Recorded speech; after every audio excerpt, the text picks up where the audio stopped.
Something unusual is happening in the Persian Gulf. US cargo aircraft are arriving in large numbers, unloading equipment across American bases surrounding Iran. According to multiple open-source intelligence analysts, this is not routine logistics. It looks like preparation for conflict. But before we talk about any conflict, we need to talk about the protests inside Iran, because the way they are being presented to the world matters just as much as what is actually happening on the ground. Iran is undeniably facing serious economic pain. Its currency has collapsed, inflation is crushing ordinary citizens, and food prices have surged dramatically. When the rial lost more than half its value, shopkeepers and traders were the first to protest. These demonstrations began in markets, not political headquarters.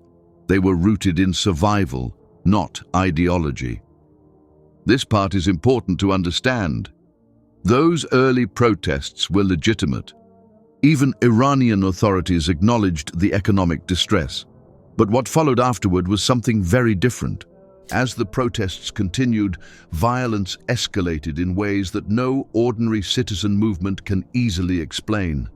Mosques were targeted, ambulances were attacked, public transport was destroyed. Firearms appeared in the hands of protesters. At this point, a serious question emerges. Why would people fighting for economic relief destroy their own hospitals, mosques, and infrastructure? The answer may lie outside Iran. Israeli intelligence agencies have openly admitted to operating inside Iran. Former US intelligence officials have confirmed that Mossad agents were present during the unrest. At the same time, Western politicians and media outlets began loudly declaring that Iran's government was on the verge of collapse. This kind of messaging is not neutral. It actively undermines the credibility of genuine protest movements. When foreign powers publicly cheer protests and promise help, people naturally assume external manipulation. We've seen this movie before. Western media declared Venezuela liberated long before any actual changes occurred. An acting president was recognized, yet nothing shifted on the ground. Iran appears to be facing the same narrative playbook. Another key detail often ignored: there is no viable alternative government waiting in the wings. Regime change does not happen through anger alone. Without a unified opposition leadership, protests can pressure a government, but they cannot replace it. No one in Iran, at least, wants to be governed by Reza Shah, who is a puppet of the US government. At the same time, fake images and recycled videos flooded social media. Old footage from Canada was passed off as scenes from Tehran. Claims that Iran's leadership was preparing to flee circulated widely, despite zero evidence. Much of this disinformation originated from opposition groups operating out of Europe, not Iran.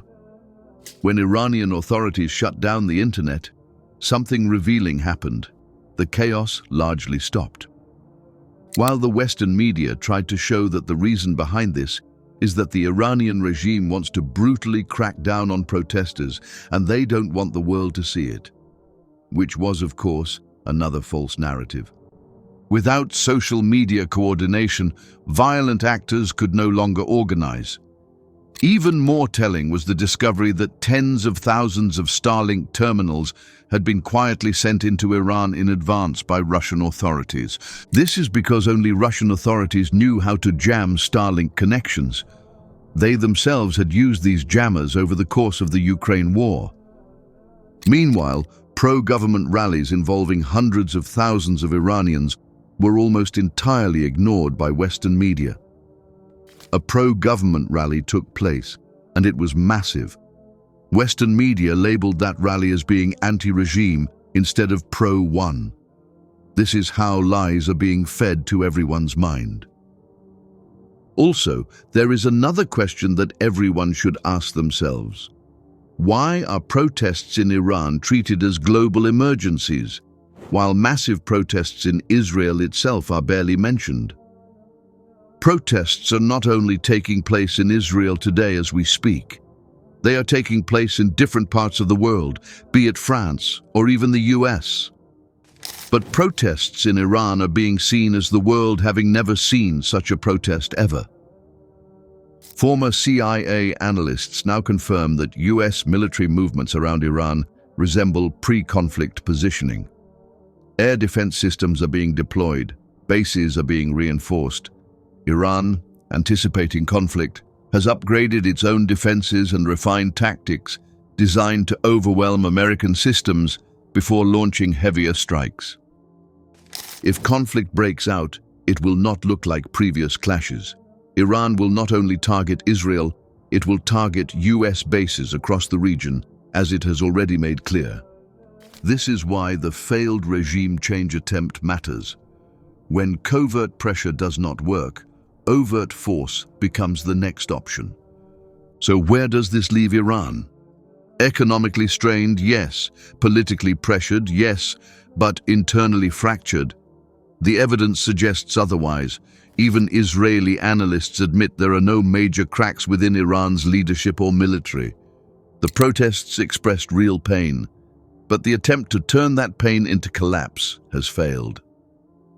What comes next may not be protests at all, but something far more dangerous. Not because Iranians are in danger, the pro-regime rallies have shown that they are not, but because this failed regime change is going to frustrate the foreign actors even more to do something more forceful and tactful. What are your views regarding the regime change failure of Iran? Let us know your thoughts in the comments section below. That's all for today. If you found the video informative, please like it and subscribe to the channel. Jazakum Allahu khairan.